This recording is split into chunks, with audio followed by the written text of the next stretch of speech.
Cuba lihat posisi kita.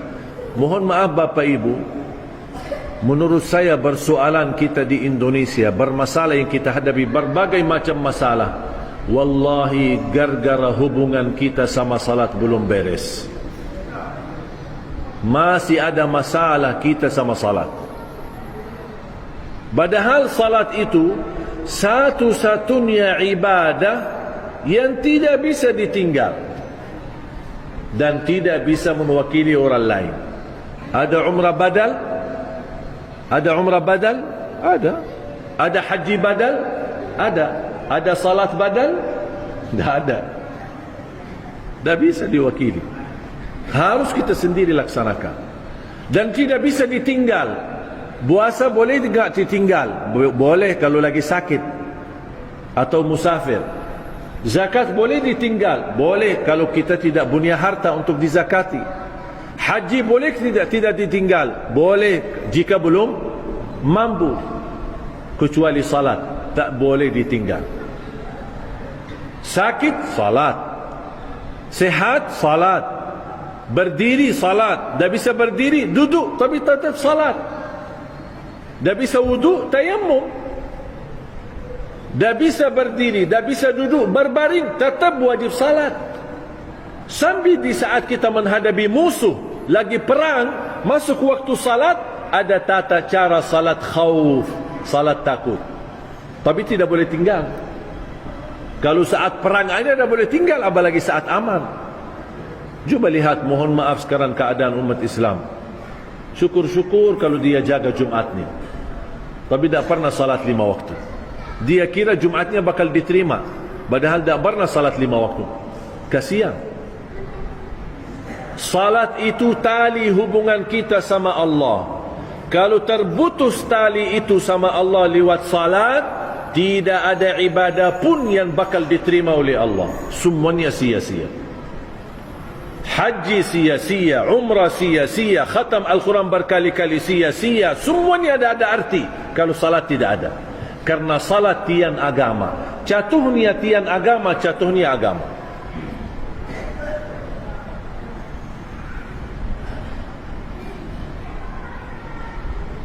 Makanya saya ketika menghadirkan guru saya, seorang ulama besar, dan beliau juru kunci makam Rasulullah sallallahu alaihi wasallam. Saya pernah hadirkan 2 kali ke Indonesia. Ketika beliau hadir, selesai tausiah, saya sebagai penarjamah.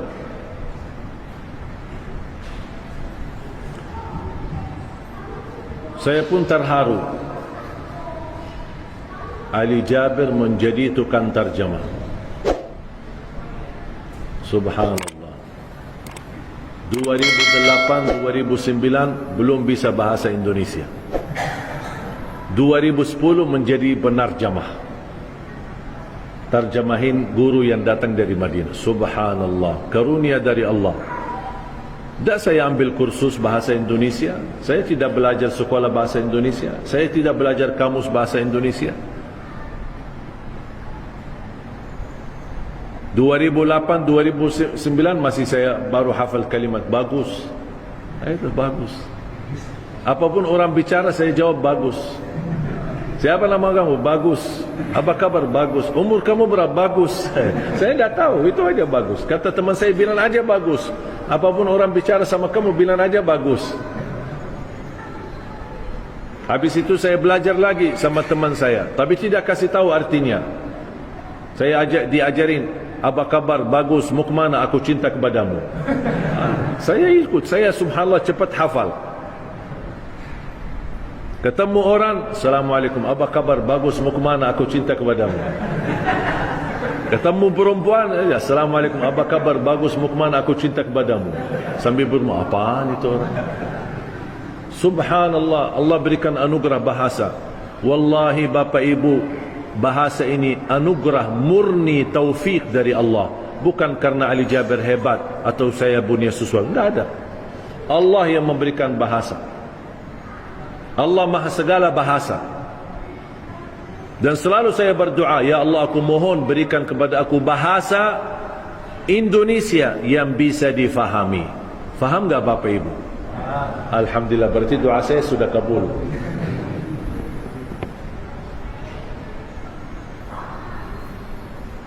Jadi guru saya ketika dia berceramah bahasa Arab, juru kunci makam Rasulullah SAW, beliau sudah berkhidmat di makam Rasulullah SAW 79 tahun.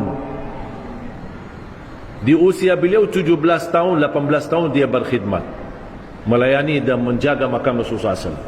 Setiap tamu negara datang, dia yang membersihkan dan dia menyambut. Beliau wafat hampir kurang lebih 90-an. Dan 2 kali hadir di Indonesia. Ketika salah satu tausiah, habis selesai tausiah ada pertanyaan, tanya jawab dari jamaah. Dan salah satu pertanyaan kepada beliau, gimana hukumnya orang Muslim tidak salat? Ketika saya menyampaikan dalam bahasa Arab, beliau kaget. Sambil mempandangi saya, Iman, ada orang Muslim tidak salat?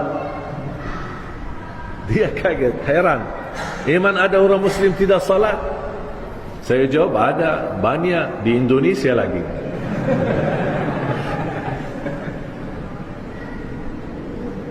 Sedih, banyak yang tidak salat.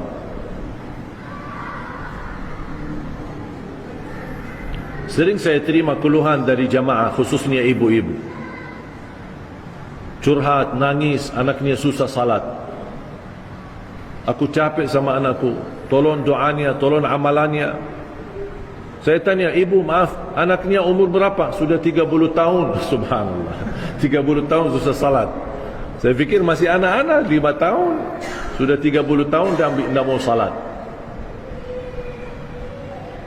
Tahu enggak ada di dalam fikih satu hukum di dalam fikih, kalau ada seorang suami tidak salat sama sekali dan istrinya salihah dan dia salat, jatuh talak dan tidak boleh membiarkan suaminya berhubungan lagi karena hubungannya zina. Cuba sejauh mana begitu? Ini bukan hukum yang disepakati oleh ulama, tetapi ada sebuah pandangan di dalam fikih seperti itu. Bahkan ada satu pandangan, ketika ada orang Muslim tidak salat sama sekali, dia tidak mengingkari kewajiban, dia tahu salat itu wajib, tapi malas, tidak maulah gitu. Ketika dia meninggal, di dalam pandangan fikih saya baca, orang itu tidak boleh disalati, tidak boleh dimandikan, dan tidak boleh dikuburkan di kuburan umat Islam, dibuang jauh sana.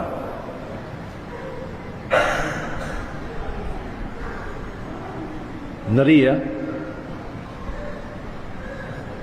Juga mohon maaf kalau hukum ini berlaku, nampaknya sepi kuburan Islam. Wala haula wala quwwata illa billah. Kita doakan semoga pemuda-pemudi Indonesia Allah berikan hidayah. Alhamdulillah belakangan ini sudah mulai banyak hijrah. Walaupun badannya banyak tatu, banyak ini, tapi alhamdulillah dia mau salat. Sampai saya berkali ketemu orang, ini gimana tatu saya? Kalau tatunya ini sebenarnya memang dosa, tapi kamu sudah berhijrah, dan pasti Allah menerima taubatmu kalau taubatmu benar.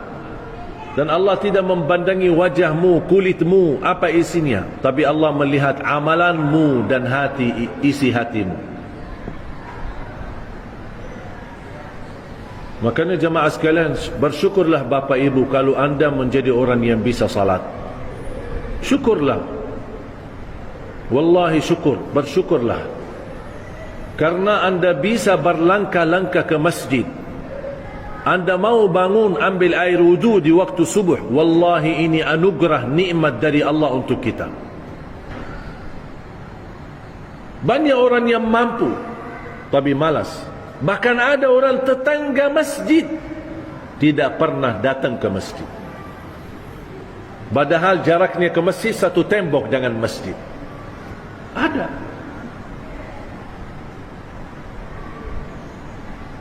Makanya khususnya pemuda-pemudi, saya bahagia ketika masuk satu masjid dan begitu selesai acara datang remaja-remaja. Syekh, tolong minta foto kami remaja masjid. Oh, boleh sini. Saya senang ada remaja. Bahkan saya mendorong yang boleh terlibat dalam pengurusan masjid, menjadi di diwan masjid adalah pemuda-pemuda kita. Tetap kita ada orang tua kita, orang senior kita, tetap mendapat belajaran dari mereka. Tapi tolong doronglah mereka. Kasih kesempatan mereka yang jadi imam, jadi muazzin, jadi pengurus di masjid, mengurusi masalah keuangan di masjid. Lipatkanlah mereka. Kalau ada musyawarah, jangan hanya yang tua-tua saja. Datangkan anak-anak muda. Karena mereka lah masa depan anak negeri kita Indonesia.